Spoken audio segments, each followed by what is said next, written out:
से बताया कि कैसे रडार पर आपको दिखा, उसके बाद क्या होता है, कितना वक्त लगता है ये डिफेंस सिस्टम को एक्टिवेट करने में, और कब हम उसकी मिसाइल या प्रोजेक्टाइल को इंटरसेप्ट कर सकते हैं, वो कितना वक्त होता है? देखिए, जैसे मैंने बताया, हर सिस्टम की कैपेबिलिटी डिफरेंट है। आपकी जो रेंज है, उस जैसे हम S-400 की बात करते थे, Sudarshan Chakra ji. That is a long range air defence system, जो हमें बहुत दूरी से हमें पता चल जाएगा। तो ऐसे आपके शॉर्ट रेंज होते हैं, मीडियम रेंज होते हैं, तो वो हर सिस्टम की कैपेबिलिटी अलग है। हमारे एडवर्सरीज के पास भी है, हमारे पास भी है।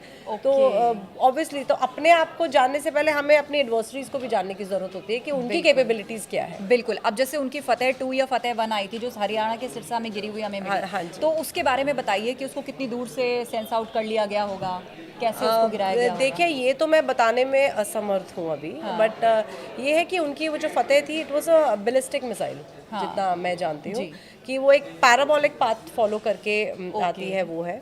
और उसी तरह हमारी जो ब्रह्मोस है, उसके कंपेयर में अगर आप देखेंगे तो it is a cruise missile. Cruise missile का आप एग्जांपल ऐसे ले सकते हैं कि एक छोटा जहाज जिसका खुद का इंजन है, वो खुद अपनी दिशा बदल सकता है, तो obviously more capable than that. But yes, दोनों मिसाइल्स का रोल डिफरेंट है और उनके टारगेट्स भी डिफरेंट रहते हैं। अच्छा गिनी जी, एक चीज़ लोग जानना चाह रहे हैं कि हमारी एयरफोर्स ने जो धूल चटाई है पाकिस्तान को, 11 एयरबेस तबाह कर दिए गए, क्या स्ट्रैटेजी थी जिस पर काम हो रहा था? वॉरफेयर से जुड़ी हुई क्या कभी ये चीज़ हम लोग जान पाएंगे? देखिए, स्ट्रैटेजी जो भी रही होगी, बट स्ट्रैटेजिक क्लैरिटी जिस पे मैं आज बात करना चाहती हूँ कि वो बहुत थी। हमारी सेना को ये पता था कि क्या करना है, किसको क्या करना है, और क्या सिस्टम यूज़ करके आगे आपको आगे बढ़ना है। सो वो बहुत इंपॉर्टेंट होता है। स्ट्रैटेजी अनडाउटेडली बहुत ही अच्छी स्ट्रैटेजी रही है कि देखिए, जिस तरह से दुश्मन की जितनी भी स्ट्राइक्स थी, हमने हर स्ट्राइक वाज थ्वॉटेड, हर स्ट्राइक को हमने न्यूट्रलाइज किया है। तो स्ट्रैटेजी कहीं ना कहीं जो भी स्ट्रैटेजी थी तो बहुत अच्छे से और अब मुझे पता चला है हम लोगों ने उनको मूर्ख भी काफ़ी बनाया है, कुछ और दिखा के कहीं और से हिट किया, कुछ ऐसी भी स्टोरी हमने सुनी है। देखिए, अभी ना वॉरफेयर ऐसा बोल लीजिए बदलता जा रहा है, टेक्नोलॉजी बदलती जा रही है, बट हम सिर्फ फायरिंग में नहीं लड़ते। अब हम अपने दुश्मन को एक कंफ्यूज करना या फूल करना, वो भी एक पार्ट ऑफ वॉरफेयर है। वो अभी शुरू नहीं हो, वो बहुत पहले से शुरू हुआ है। अगर आप देखेंगे 1941 में भी ना, हम अपने जहाज़ों के पीछे एक कपड़ा लगा के, यू कैन से, एक डिकॉय की तरह, उसको डिसेप्शन की तरह यूज़ करते थे, जहाँ से अपने सैनिक फायरिंग प्रैक्टिस करते थे, या दुश्मन को लगता था कि वो असली जहाज़ है, बट वो असली जहाज़ नहीं होता था। तो इस तरह आज इस फेस ऑफ में भी I think we have used, if I am not wrong, we have used this technology, जिसमें हमें अपने RPA, जिसको बोलते हैं रिमोटली पायलटेड एयरक्राफ्ट, या ड्रोन्स को हमने इस्तेमाल किया है एक फाइटर जहाज का मिमिक्री करने के लिए, जैसे कि आप कह सकते हैं, मतलब वो के लिए। फाइटर जहाज की तरह दिख रहा है, और दुश्मन उसको समझ लेगा कि शायद ये तो सुखोई है। मैंने कुछ रिपोर्ट्स भी पढ़ी थी जिसमें ये आया था कि शायद सुखोई 35 जैसा दिखने वाला, या राफेल जैसा दिखने वाला अब आपका सवाल होगा कि अरे छोटा सा जो RPA है, ड्रोन है, वो कैसे दिख सकता है फाइटर की तरह?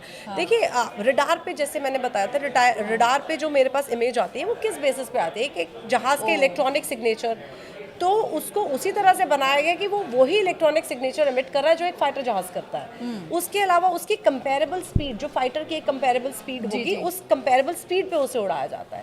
तीसरी चीज, अगर आप देखेंगे, साइज तो बहुत छोटा है उस ड्रोन का, वो फाइटर जहाज कैसा लगेगा? उसमें कॉर्नर रिफ्लेक्टर्स नामक एक चीज होती है जो वो लगाते हैं, तो रडार में जो है उसकी इमेज ऐसी लगती है कि वो बड़ा फाइटर जहाज आ रहा है। तो ऐसी सिचुएशन में क्या होता है कि अब दुश्मन को लगेगा कि अरे ये तो फाइटर जहाज मेरी तरफ बढ़ रहा है, अपने AD सिस्टम को वो एक्टिवेट करेगा, एयर डिफेंस सिस्टम को। वो एयर डिफेंस सिस्टम को एक्टिवेट करेगा, और जहां से वो एयर डिफेंस सिस्टम एक्टिवेट होगा, वहां से हमारी सेना को पता चलेगा कि कहां पे उनकी बैटरीज डिप्लॉयड है, ताकि हम उनके एयर डिफेंस सिस्टम को डिस्ट्रॉय कर सके। So this is part of warfare. अच्छा, जो पाकिस्तान खुश हो रहा है कि हमने राफेल गिरा दिया, हमने सुखोई गिरा दिया, या हमने क्या क्या गिरा दिया, तो क्या वो ड्रोन गिरा के खुश हो रहा है? No, definitely we have such drones जो उनको रेप्लिकेट या बोल सकते हैं मिमिक करते हैं अपने रफाल को, और Su-30s को, और अन्य जहाज़ों को भी।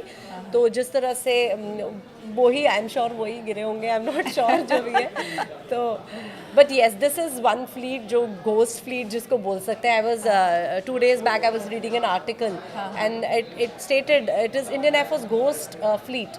सो उसमें ये सब। अच्छा, ये टेक्नोलॉजी या टेक्निक तो सामने वाले देश के पास भी होगी? हाँ जी, बिल्कुल होगी, बट वही है ना कि कौन किससे ज़्यादा स्मार्ट है।